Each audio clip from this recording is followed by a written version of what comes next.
against the mothers, though it was impossible. I'm now going to give the opportunity to the leader, the executive secretary of the World Peace Council,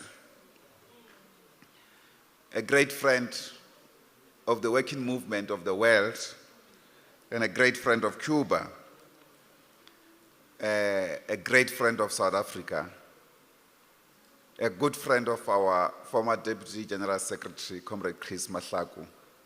They work tirelessly together. It's Comrade Iraklis, Tsavdaridis. Tsavdaridis. Iraklis, thank you very much, my brother. Thank you. From the World Peace Council.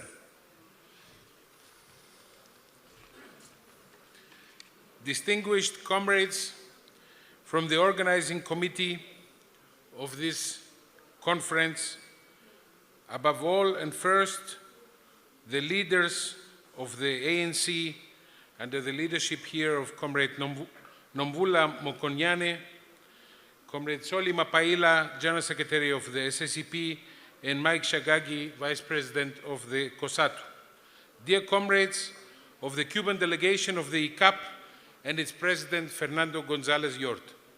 Dear comrades and friends from all corners of Africa, friends of Cuba and its revolution. It is an extraordinary pleasure to be amongst you today here in South Africa, to be part of the big gathering of solidarity movements and groups from the African continent. On behalf of the World Peace Council, the biggest international organization of peace movements, we convey our militant, fraternal, anti-imperialist peace greetings to all of you. The South African organizers of this conference deserve our respect and congratulations for their unlimited solidarity on the side of the Cuban Revolution, the Cuban people since the beginning 65 years ago. Allow me, above all, to express here, Soli just mentioned it, our heartfelt grief for the loss of one great son of South Africa, a dedicated champion and internationalist, a special friend of the Cuban Revolution, who passed away 1 year ago. Chris Mahlaku, our brother, comrade, and friend, was a leading figure of the South African Communist Party and a member of the World Peace Council Secretariat. His legacy will always be with us in the struggles for a world without imperialist wars and exploitation.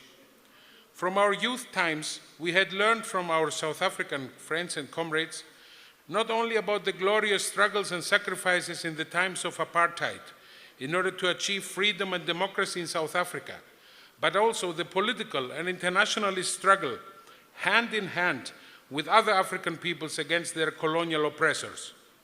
The Cuban people, its selfless internationalist contribution in many levels, and the presence of sons and daughters of Fidel on African soil played a decisive role without which the liberation of so many countries would not have been achieved. The historical Battle of Cuito Canavale in 1987-88, with the internationalist support of the Soviet Union, of Cuba, and the common efforts of the ANC and SWAPO Namibia, marked a milestone for the liberation not only of Angola, but paved also the way for many others.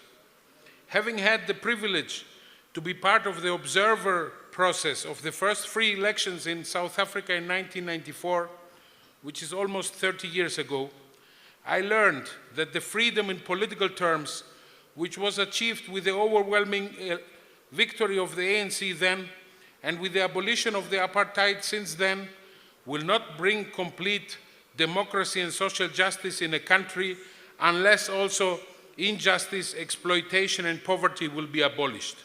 Dear comrades and friends, these days the South African government took an honorable initiative to file a case in the International Court of Justice against Israel for committing genocide against the Palestinian people.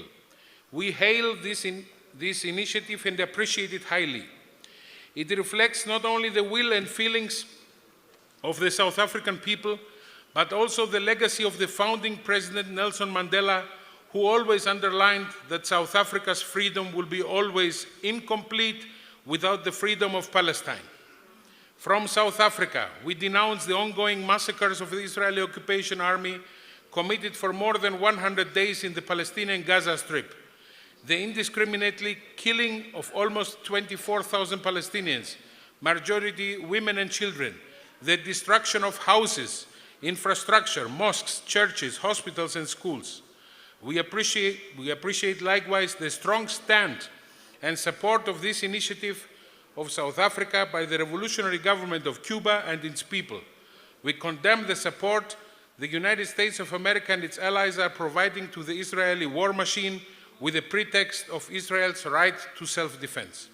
Dear comrades, Cuba and its people have celebrated recently 65 years of the triumph of the revolution. Cuba, a country which defends with dignity and pride its achievements and its right to decide alone and freely about its fortunes. Cuba is facing the cruelest economical, financial, and commercial blockade by the United States and its successive administrations, regardless to which party the resident of the White House belongs. The US administration imposes hundreds of sanctions and measures on Cuba in order to asphyxiate and strangle the economy and the daily life of Cubans with the hope that the people will revolt against its elected and legitimate government in Cuba. But Cuba stands on its feet, firm and proud, despite the existing difficulties for its people.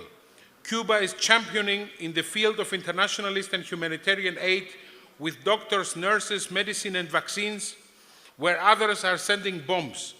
Cuba is defending its achievements, and despite the blockade, it is expanding them. The island of the revolution remains always a shining example for the peoples of Latin America and of the entire world, a source of inspiration for the just causes of so many peoples in the world. As World Peace Council, we demand the unconditional lifting of the blockade against Cuba, the shutdown of the US bases in Guantanamo, and the return of the territory to its true owner, which is the Cuban people. Likewise, we demand the removal of Cuba from the shameful list of states sponsoring terrorism. Cuba stood always on the side of the African peoples, of the African nations who faced the occupation, the colonial oppression, the plunder and the theft of their richness and their resources.